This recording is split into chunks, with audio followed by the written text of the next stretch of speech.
Welcome back to another episode of Stand on Guard. I'm your host, David Krayden. Thank you so much for joining me today. Very special guest today, former British Prime Minister, the Right Honourable Liz Truss. She, of course, was Prime Minister after a successive series of Prime Ministers.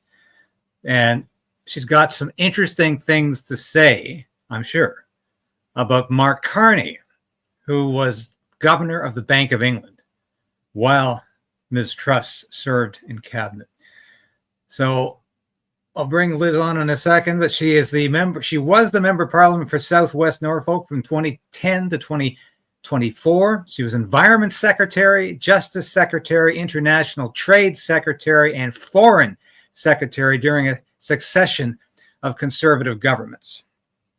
And of course, ending up as Prime Minister for about 50 days. And she was brought down because of her tax policies when she wanted to lower taxes for Britons in the UK. So without further ado, welcome so much, former Prime Minister Truss. Thank you so much for joining me today. It's a pleasure to have you here.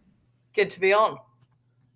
Well, before I get on to Mark Carney, which of course is the question of the hour here, and I loved what you posted on X the other day, but I'll get to that. But just first of all, I'm very curious about Popular Conservatism, this group you've co-founded. Now, since leaving the House of Commons in 2024, are you devoting most of your time to this group? And is this like a Make America Great group, Make America Great Again group, UK version? Well, I'm devoting my time to trying to achieve what's happened in America, which is a Trump-style revolution. Because what I discovered in my time as a minister for 10 years in the British government, but also as Prime Minister, is that so much power that used to reside in the hands of Parliament has been outsourced to unelected bureaucrats. And we need the type of radical change that Donald Trump is delivering in America in Britain. So I'm devoting my time to making the case for that, making the plans for that, so that we are able to truly change Britain in a way we simply weren't under 14 years of Conservative government. Yes, and I think that's precisely what Donald Trump represents, is a return to common sense. I've heard that from so many people. Want to get to Mark Carney so we don't miss that very important point. You recently posted on X, I found this quite interesting. After printing too much money at the Bank of England, promoting disastrous net zero policies in banking,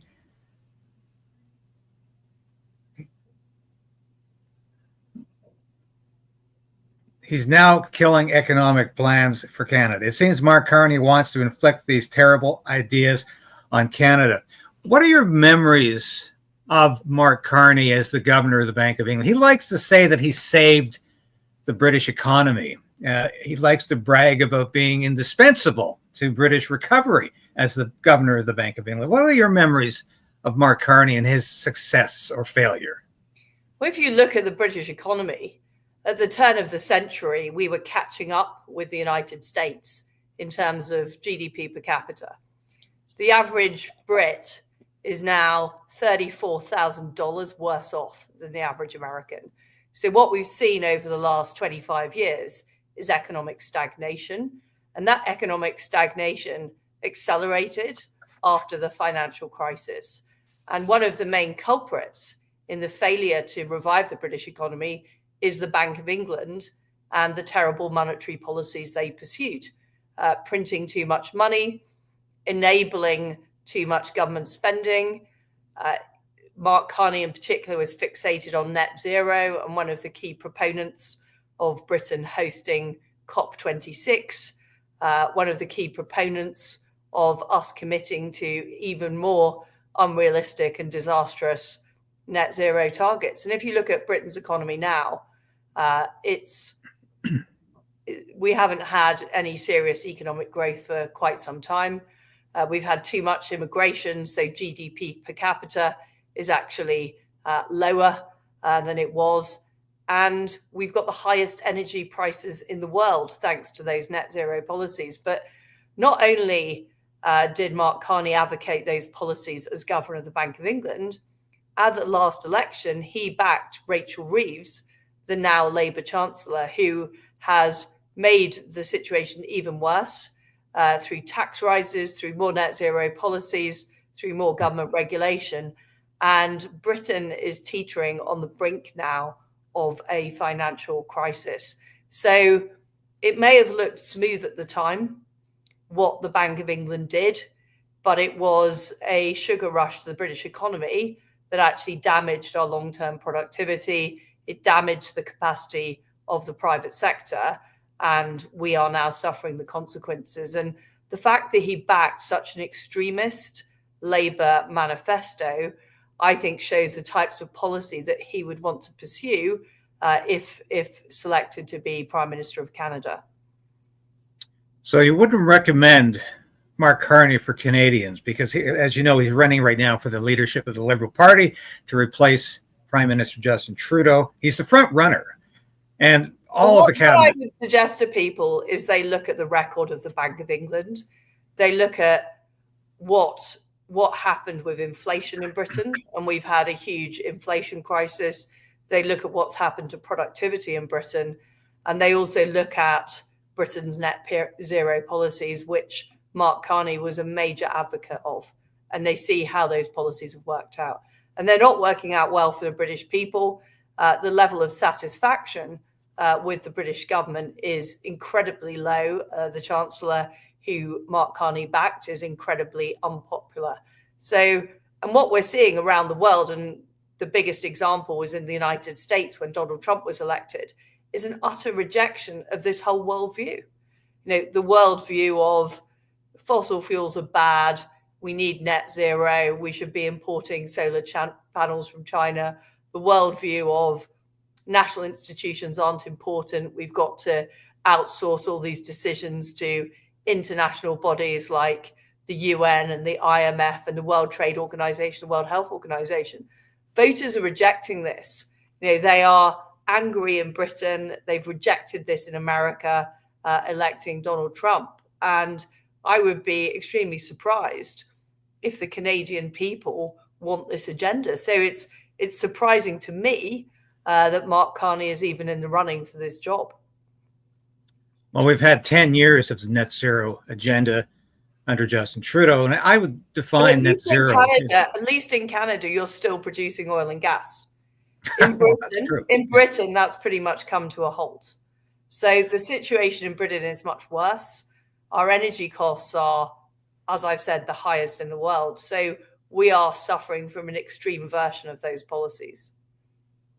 Well, certainly it's more severe. And Mark Carney is backing away from his carbon tax, which he was very much the intellectual author of. Justin Trudeau continues to punish Canadians with a carbon tax. He has not backed away, meaning Mark Carney has not backed away from net zero, which is a nice way, of course, of punishing your oil and gas industry to reach an arbitrary level for climate change, which, of course, is completely designed and created by the authors of the climate change hysteria. And that is where we are with Mark Carney.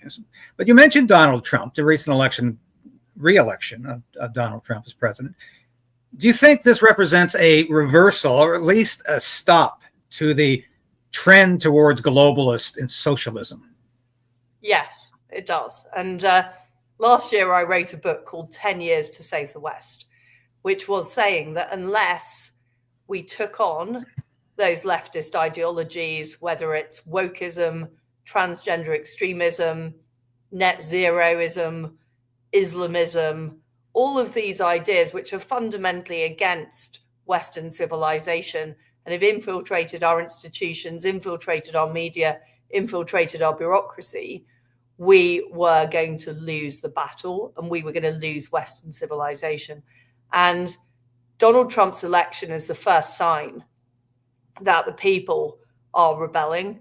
The people of our nations are rebelling against this agenda, which has done huge harm to people. I've seen in Britain, our towns and cities struggling, our manufacturing industry closing down. The last steel works that produce steel from scratch in Britain closed down last year. I've seen the damage this agenda has done. and how angry people are about it.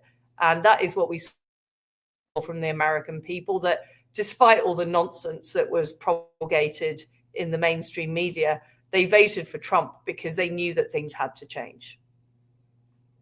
Yes, wanted to reference your book, 10 Years to Save the West. You mentioned the anti-growth coalition in this book. I found that quite interesting because you define that as a group composed of the judiciary, the bureaucracy, mainstream media, environmental groups, even animal rights groups. Interestingly enough, these are the same groups that are enslaving Canadians with Trudeau's socialist agenda, that were part of Joe Biden's agenda that has been, as I think we've agreed, reversed by Donald Trump's reelection. Is the common denominator here a globalist agenda that is tying together what's happening in Great Britain, in Canada, the US, Australia, all of the English-speaking democracies? Well, first of all, I think it's important. Donald Trump has won the election, but that doesn't mean it's going to be an easy ride for him, because he is going to face fierce fight back from the leftists who are in the American bureaucracy, from the mainstream media. So it's not just about getting elected. I mean, what I found is I got selected and elected as prime minister, but I was undermined from within. So the battle is going to be a long, tough battle, because the left have been very successful at infiltrating institutions. And the same is true of the international institutions, Davos and the World Economic Forum, the United Nations, the IMF. All of these bodies now subscribe to the same worldview. And it's a new version of socialism. That's what this is. Net zero, transgender extremism, Islamism.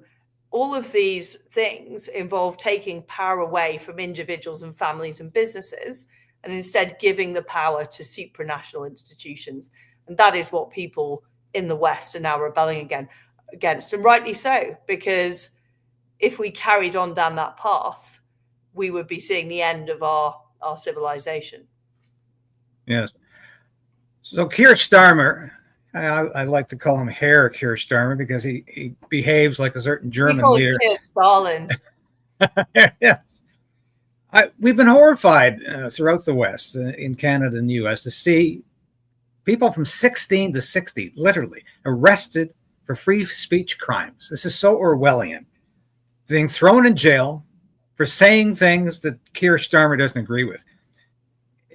Is this sort of contempt for free speech going to, has this made Great Britain into a failed state? Can we even say it's democratic anymore under Keir Starmer?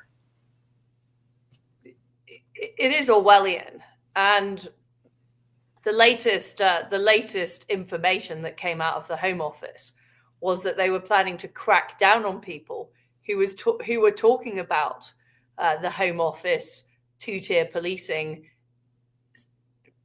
They were planning to crack down on those people as being extremists. So even criticizing what is happening in the Home Office, the police, the broader civil service, there were elements of the Home Office who wanted to make that something that people would be taken on for doing. And the British people are fighting back. People are very, very frustrated and angry about the fact that policing resources have been diverted onto targeting journalists for posts on X that they put out, or targeting ordinary citizens for commentary. There was a terrible terrorist attack in Southport against 3 young girls. People were arrested for what they posted about that. We've had horrific grooming gangs, rape gangs, essentially from the Pakistani community. Again, there was a huge cover-up of what was going on there, and a lack of desire to talk about it by the authorities. And people are getting very frustrated with this attempt to suppress free speech. I don't think it will work. At one point, Keir Starmer was threatening to take on Elon Musk. Good luck. The X platform has become one of the main sources of opposition in Britain to what is an anti-free speech government. Yeah. In Canada, we have the Online Harms Act, this Bill C-63, which has not yet passed and perhaps won't because Trudeau prorogued Parliament last month, and that bill was essentially died in the process. But it could be reintroduced. But interestingly enough, what makes that bill the worst in the world, at least amongst so-called democratic nations, is that there's actually a thought crimes component to this bill. It's right out of 1984. I could be literally put under house arrest because my neighbor suspects me of thinking the wrong things, or that I might say something in a couple of days or weeks that could be construed as hate speech. And Trudeau has, if he's read 1984, he sees it not as a warning, but as a plan. There's no question about how he can impose censorship on a nation, even in terms of their thoughts. So, we're so encouraged by Donald Trump becoming president again and talking about censorship. We're encouraged by Elon Musk, and we're encouraged by your work in the UK for what you're doing here. I've heard you refer to the UK as a failed state because so many things. Do you literally think it is a failed state? I think the position we've got to now is such that the state doesn't work. And what do I mean by that? I mean that the way a country should work, or a parliamentary democracy, is people should be able to vote for MPs. Parliament then passes laws that are sovereign. And if people are not happy with what their MP has voted for, they can vote them out at the election. The problem is power has been handed over to the judiciary, to the bureaucracy, to what we call quangos, which are independent agencies. We've got 444 of them. And those people cannot be removed. The election took place last year, but we've still got the same governor of the Bank of England. We've still got the same people in charge of the Home Office and the Immigration Service. We've still got the same people in charge of much of our bureaucracy. And what I want to see is ministers have hire and fire power over these people so that we are able to return our country to proper accountability and democracy. And what I saw in my time in government, and you mentioned the mini budget where we put forward a tax cutting plan. It was also a plan about getting on with fracking, about using our oil and gas reserves, about getting our economy growing. The bureaucracy didn't like that because they are net zero fanatics. They believe in high taxes, big government, because they want to have more power. And the day before my budget, the Bank of England sold £40 billion or announced the sale of £40 billion of government bonds.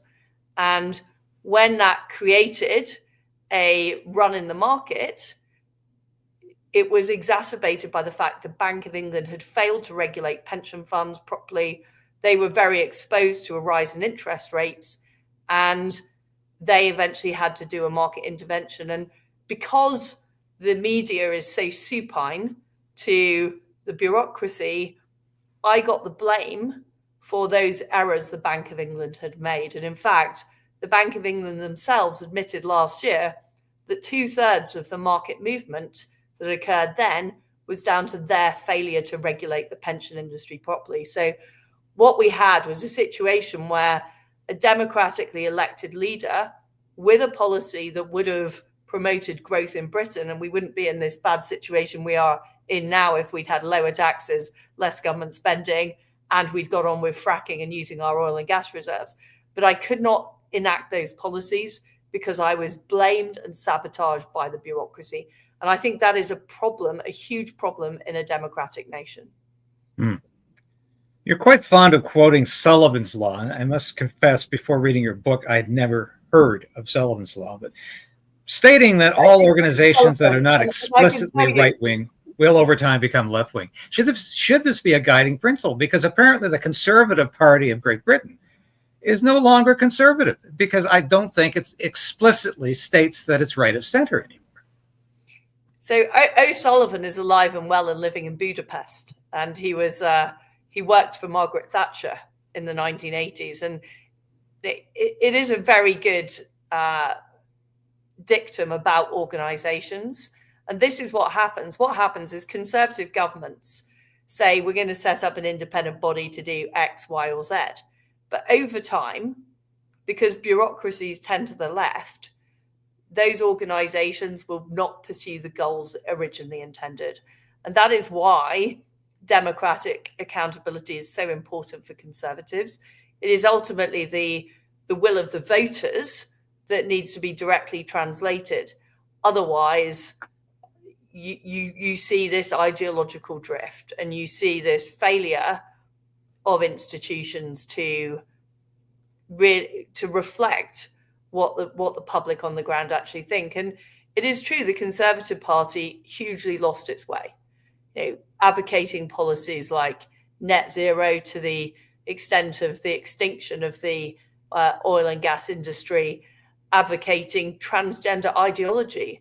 Now, I was proud that I was the minister who stopped gender self-identification in Britain, but it was a Conservative Prime Minister, Theresa May, who put forward a bill that if you were a man, you'd be able to designate yourself as a woman with no medical checks, or vice versa. I mean, it is insanity that a Conservative government was proposing that policy. And what it's all about is it's all about the fact that the elite in Britain, and I think in America and in Canada as well, have moved to the left. They've bought the left-wing ideology. And too many Conservative politicians did not want to be unpopular with their friends. They didn't want to seem homophobic or racist or whatever else. And therefore, they went along with identity politics, net zero, big government spending, all of these things, which are really socialism under another guise. Certainly, that's what we've experienced in Canada. We're on the verge of finally getting rid of the Liberal government after almost 10 years. It'll be a beautiful moment. Well, Pierre Poilievre is the leader of the Conservative Party of Canada. He seems to be rather a principled conservative compared to some of the conservative leaders we've had in the past 5 or 6 years who have been nothing but liberal light. And I think Poilievre will come through on most of these issues. But of course, as soon as he becomes prime minister, he has to deal with the deep state, or more specifically, a bureaucracy in Canada that is very woke, very progressive, and very opposed to the conservative agenda. And you've referred to that same process, that same reality in the UK. And of course, Donald Trump is dealing with that in the United States. He has a bureaucracy that is completely antithetical to his aims. How do conservative leaders or conservative prime ministers or small c conservative presidents deal with that deep state in a constructive way? Well, I think it is vital, and in the British context, that the top civil servants are replaced. I don't think with the current civil service we have in Britain, it's possible to deliver conservative policies. And I think the top 3 levels should be appointed directly by ministers. That is not true at the moment in Britain. I think the situation in Britain is probably worse than it is in Canada and the United States. But it's also important there are hire and fire powers right down the line so that everybody in the government is aligned with the government's objectives and are delivering on that. And this is, we're seeing Trump do this in real time, using Schedule F, announcing the voluntary redundancy program to get civil servants out, saying that civil servants have to attend the office.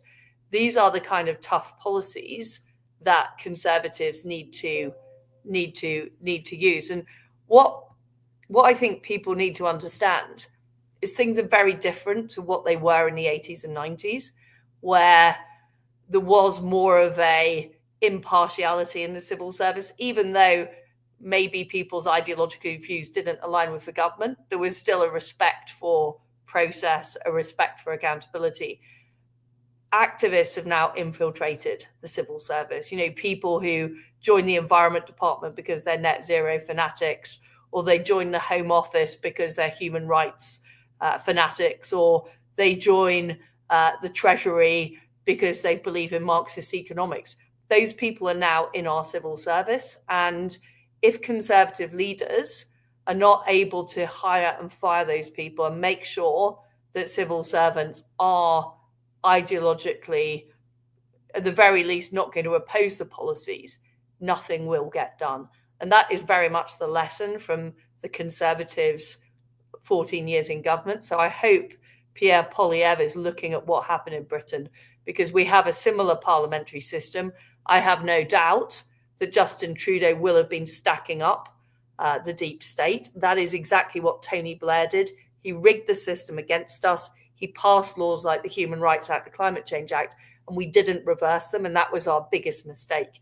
We should have gone in day one and reversed what Blair had done and made sure that we had people who were able to deliver our policies in those civil service jobs. Well, my final question, and I think it's worth remembering what the Conservative Party of the UK used to be with Margaret Thatcher, one of my ideological heroines, if you will, along with Ronald Reagan, who I thought the two of them worked together beautifully. And it was always a pleasure to see two conservatives of like minds creating policy that actually worked for people, from average workers all the way up. And it was a great partnership in the 80s to see that. The Conservative Party, as you've just said, is not the Conservative Party of Margaret Thatcher. It's become increasingly left. In the last election, the Labour Party won with a very low percentage of the popular vote, and only won because of vote splitting amongst the new Reform Party under Nigel Farage and the Conservative Party. I'm wondering, what is your opinion of the Reform Party of Nigel Farage? Is it time to give up on the Conservative Party and to put all of the eggs into this new basket? Or can the Conservative Party get through this ideological crisis and reclaim what it used to have? Well, I think you in Canada are experts on Conservative and Reform. And what worries me is it took Canada 16 years for the whole Reform Conservative pact to be sorted out. We don't have that long because Britain is in serious trouble. What I would like to see is the best of the Conservatives, the Conservatives, and elements of Reform come together to deliver a Trump-style agenda in Britain. I think that is what is needed. And my focus at the moment is, in my book, 10 Years to Save the West, and in terms of what I'm working on, is to talk to people about what is needed in Britain. Because too many people focus on, the parties or the identities of the leaders, whereas we've got a bigger problem, which is our state doesn't work. And people need to understand that. They need to align behind a program of real change of the way Britain works. And regrettably, there's quite a lot of time until the next likely election.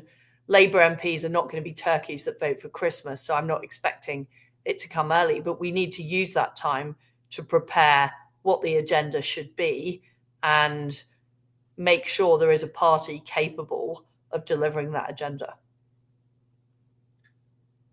I understand you're in Calgary today, and as we say goodbye here, what's going on in Calgary for you? Are you talking to like-minded conservatives? I am. I'm talking to like-minded conservatives. I'm talking to people in the oil and gas industry. I would love to see the oil and gas industry really get going in Britain again. We want to bring over some of those Canadian ideas. I think there's great advocacy for oil and gas, the benefits it can bring.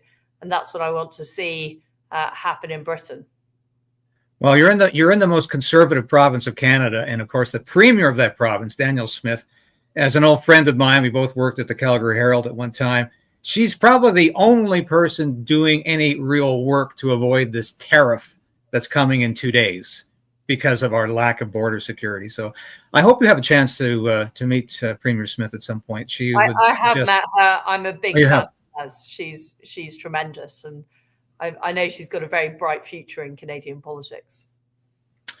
Well, I hope we see you back in British politics. I know you were unsuccessful in your last run for your seat in Norfolk.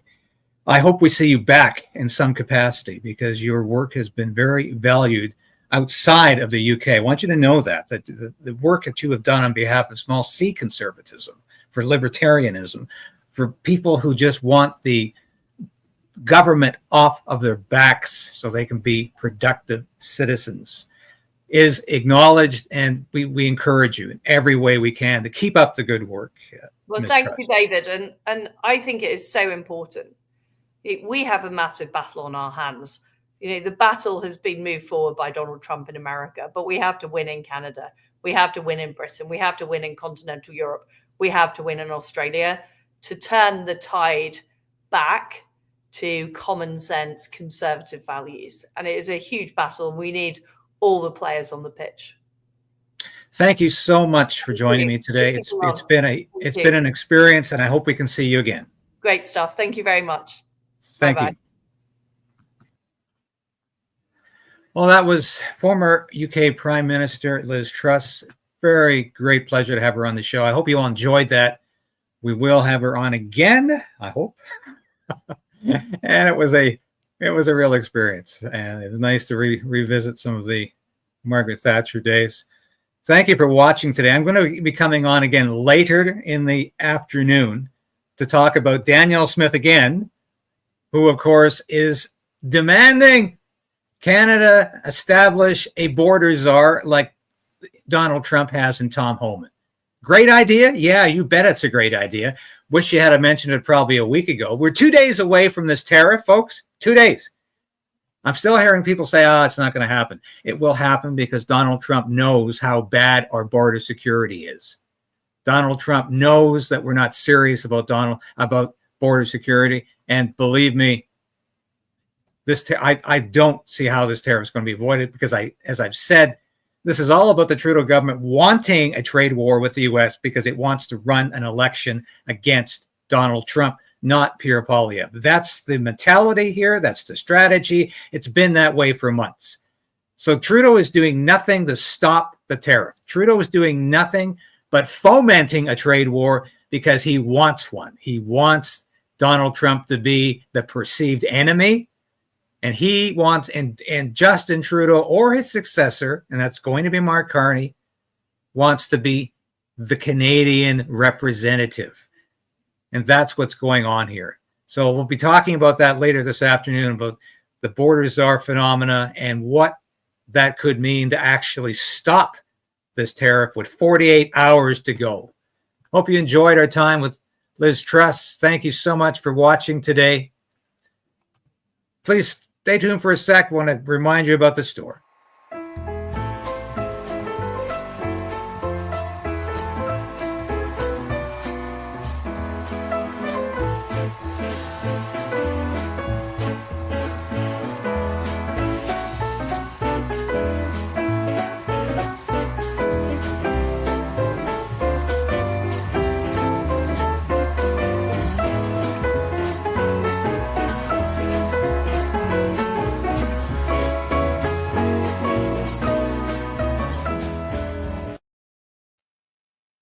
And we'll be back again this afternoon with all the news you need to know.